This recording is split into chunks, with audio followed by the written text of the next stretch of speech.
Selepas penamaan calon, kita mendapat maklumat bahawa ada pihak-pihak yang tidak bertanggungjawab mengedarkan sebuah buku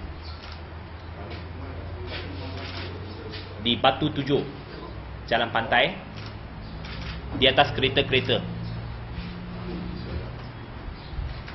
Buku ini bertajuk Wajah Sebenar Tan Sri Karib Ibrahim, Nasib Orang Melayu Selangor.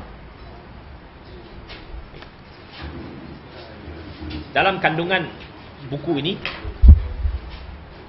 menyatakan bahawa selepas pilihan raya umum yang lepas dan selepas Selangor ditawan oleh Pakatan Rakyat, nasib orang Melayu tergadai. Kononnya bahawa Tan Sri Karib Ibrahim ini adalah kuda tunggangan DAP, kuda tunggangan, boneka lah, kuda tunggangan DAP dan PKR. Dan segala agenda Tan Sri Karib Ibrahim hanya menguntungkan masyarakat Cina dan masyarakat India dan merugikan masyarakat Melayu. Di antara perkara-perkara yang dia bangkitkan dalam buku ini, isu yang pertama berkenaan dengan bajet tahunan untuk rumah ibadat bukan Islam. Fakta menyatakan bahawa semasa pemerintahan Barisan Nasional, peruntukan tahunan untuk rumah ibadat bukan Islam hanya 2 juta ringgit. Tetapi selepas Tan Sri Karib Ibrahim menjadi Menteri Besar, beliau meruruskan peruntukan khas pada bajet tahun 2009 sehingga 8 juta ringgit. Isu yang kedua, dia mengatakan bantuan tidak seimbang di antara sekolah agama, sekolah Cina dan sekolah Tamil.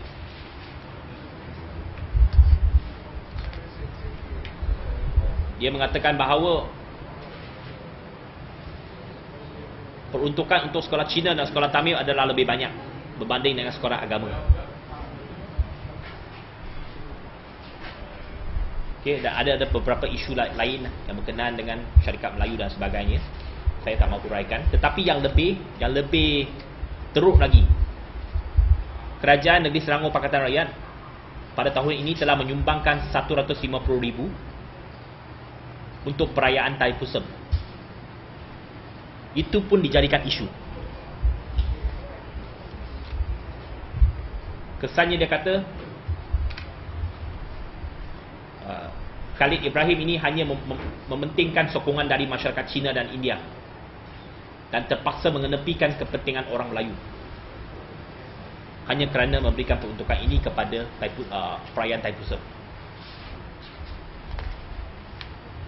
Lepas tu, yang paling teruk,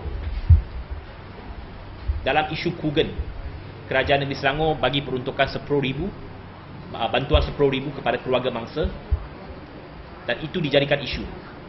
Dia kata sepatutnya wang itu lebih baik digunakan untuk kegunaan lain. Okay, dan dalam buku ini ada gambar-gambar. Kononnya kita ni nak mengadakan agenda untuk membuat ladang babi dan sebagainya.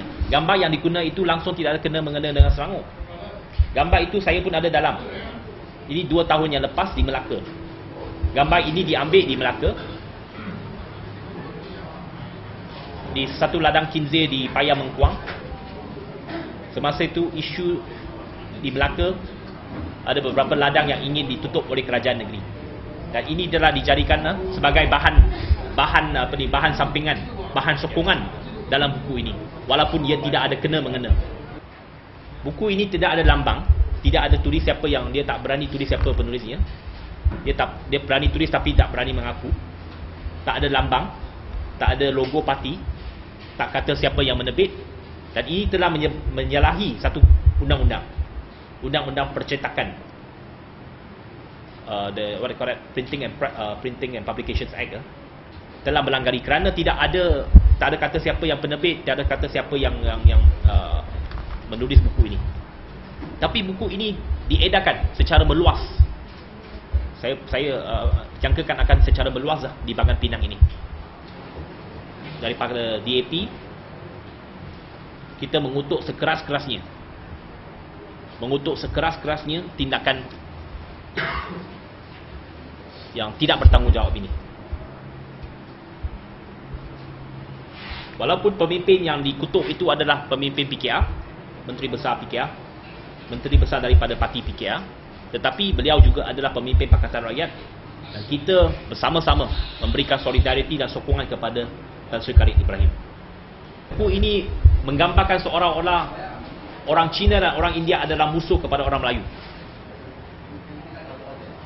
Saya mencabar parti-parti komponen dalam Barisan Nasional, khasnya MCA dan MIC. Apakah pandangan mereka?